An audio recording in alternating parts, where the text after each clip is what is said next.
Hello and welcome to part 2 of my interview with Hazel Morgan. And first of all, thank you for all those people who have commented, who've shared and liked part 1.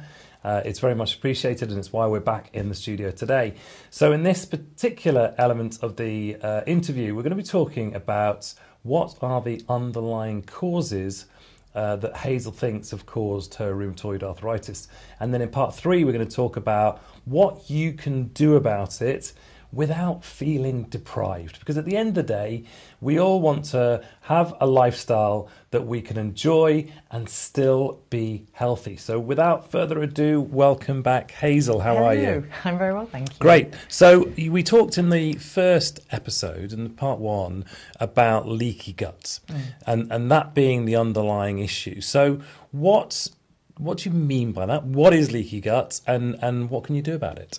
Okay, I mentioned earlier about the fact the gut is, if you like, where the outside world meets the inside world.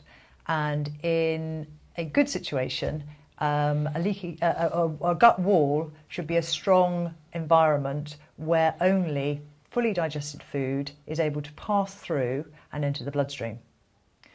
But in leaky gut, what you end up with is almost like a perforated wall of the gut. So what's now happening is food that is partly digested or undigested is now able to enter the bloodstream. Toxins that may have been kept in the gut, because you think of the gut as the further it gets down, the more it's basically like a sewer. But that, if you like, is moving back into the bloodstream. And so what's happening is the immune system is getting confused about what's good, what's bad, and the blood, if you like, is becoming toxic on some level. That is then causing issues in other parts of the body.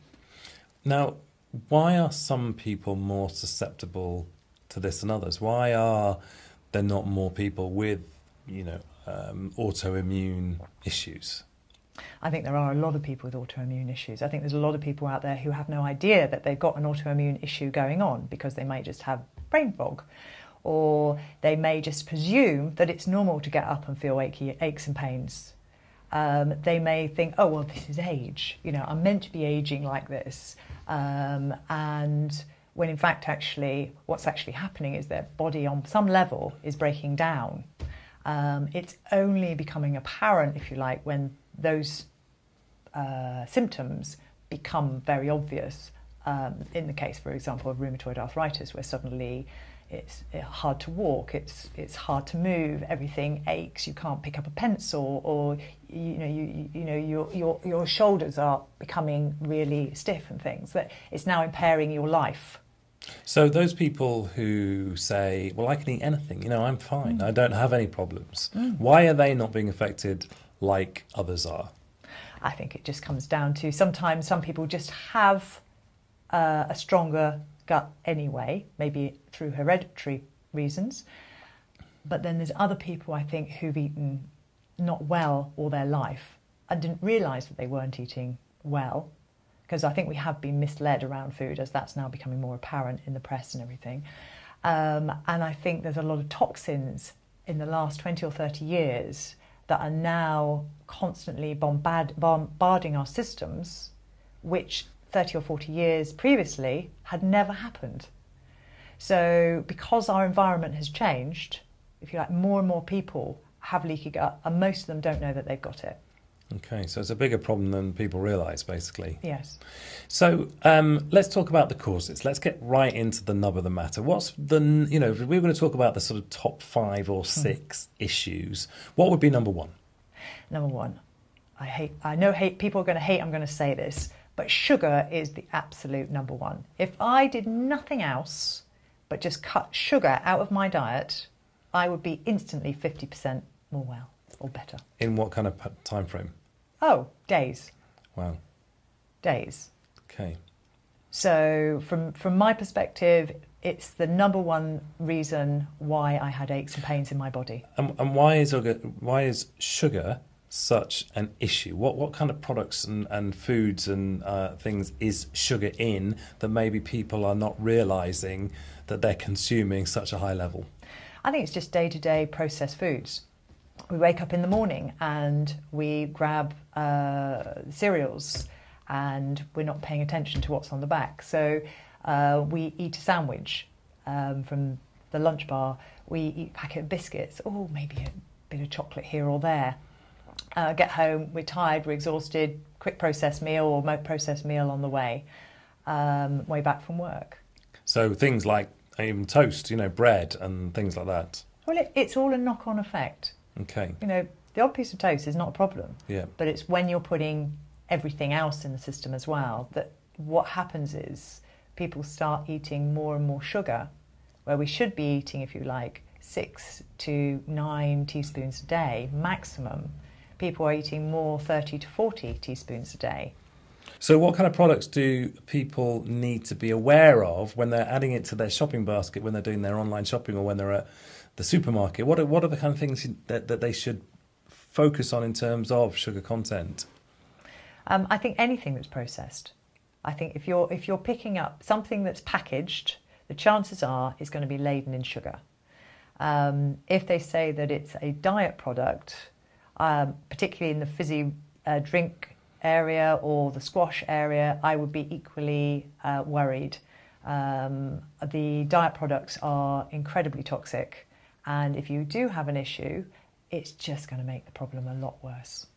So the kind of contents in the diet products are just sugar alternatives that are either a chemical that the body's struggling to recognise, or it's an alternative form of sugar, so therefore the body still sees it in one shape or form sugar. Is that what you're saying? Yeah, absolutely. Okay. Absolutely. So these are all toxins that are going to set the body off, if you like. So we talked about fizzy drinks, we've talked about cereals, bread, we've talked about no, we haven't talked about potatoes. Are potatoes an issue sugar-wise? Potatoes are a bit of a funny one.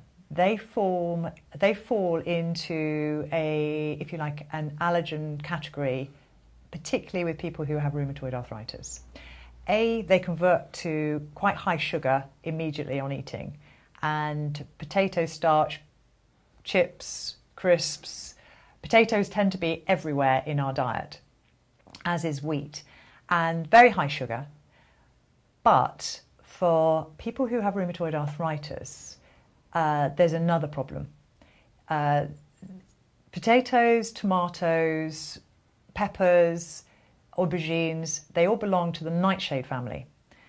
And for one reason or another, this family seems to aggravate rheumatoid people. So it's one of those foods I would suggest cutting out completely and then slowly reintroducing, which we'll be talking about later. Okay. So next on the list I've got here, yeast. Yeah. What kind of things is yeast in and why is it such an issue? Well, yeast is used in foods as a flavour enhancer.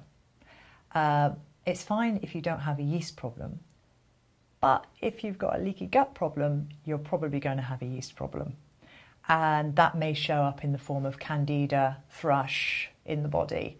And if you're putting yeast in as well, it's like feeding the system. The gut, if you like, is where all the good bacteria live. And good bacteria live on, if you like, the foods that are not sweet. They like the savoury food, the sour foods, the bitter foods, the vegetables. That's what they grow in. The bad bacteria like sugary environments, yeast environments. So what happens with yeast and sugar is there's an internal battle going on where your good bacteria are they're losing the battle against the bad bacteria.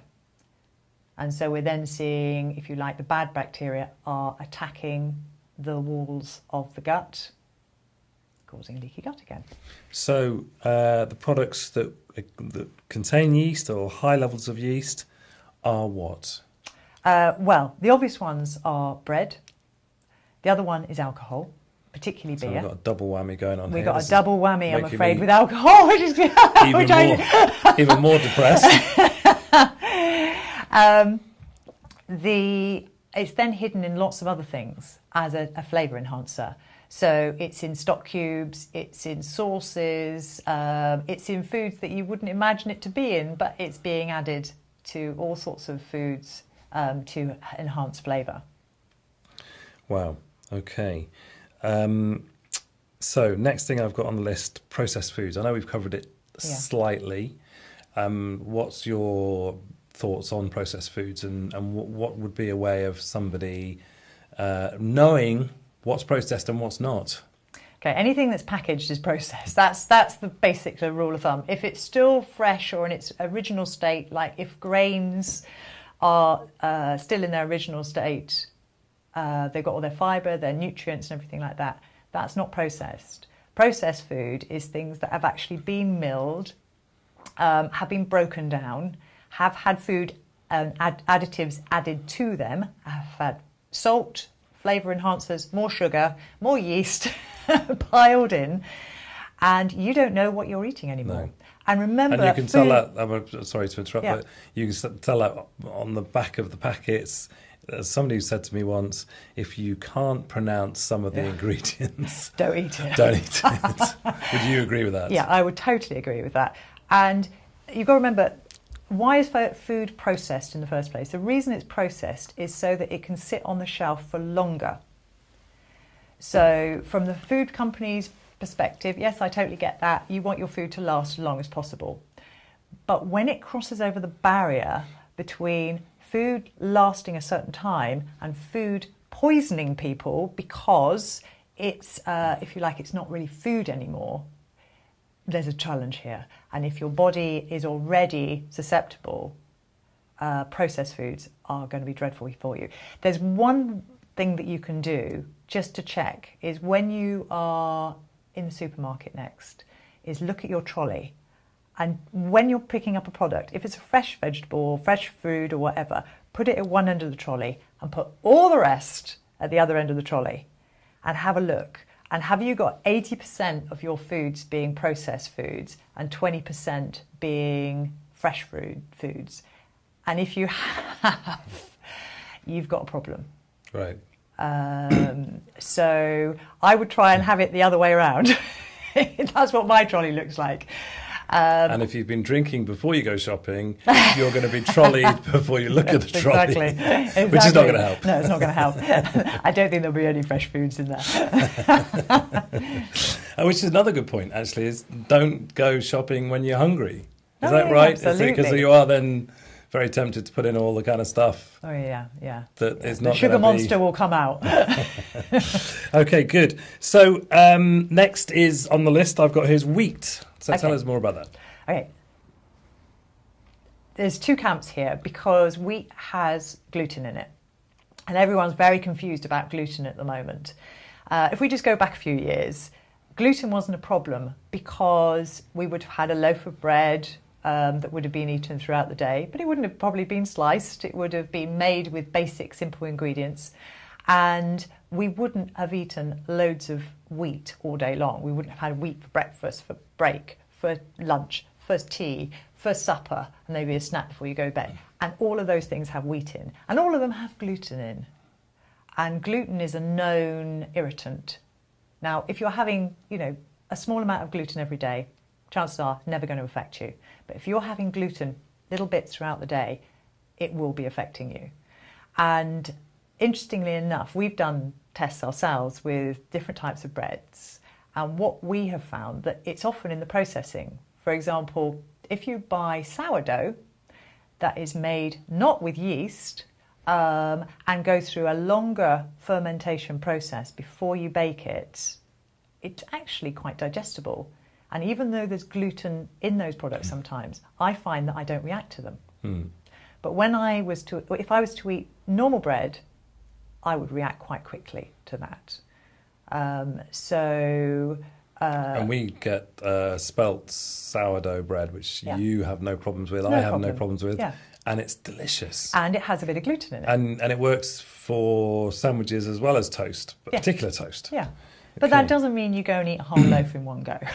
No. Good point. Stress. Yes. What impact does stress have on the system, and how does that impact you? My personal experience of stress is I'm quite a highly strung person anyway, and I think it was a series of elements that happened to me that, or allowed happen to me, that in a way made me stress more and more and more. And it's, having researched it, it's to do with the amygdala, part of the brain that is the fight or flight. And it's almost like instead of being in fight or flight because something happens and then going back to normal, it's almost like the fight and flight button has been pressed on the whole time. And so I felt when I was, the food, if you like, and everything else, and the pressures of life almost became too much. And then, you know, the stress of having pain and everything was almost switching that button on all the time. And what I've since learned is when the flight and fight is switched on, the immune system actually switches off or downgrades. So the body isn't going into healing, it's not going through its natural processes. And what I was finding was during the day, I was fatigued and felt like I was in this half sleep, and then come the night, and then I was half awake. So I was neither awake nor sleeping, and so the knock-on effect of that was just depleting the system even more.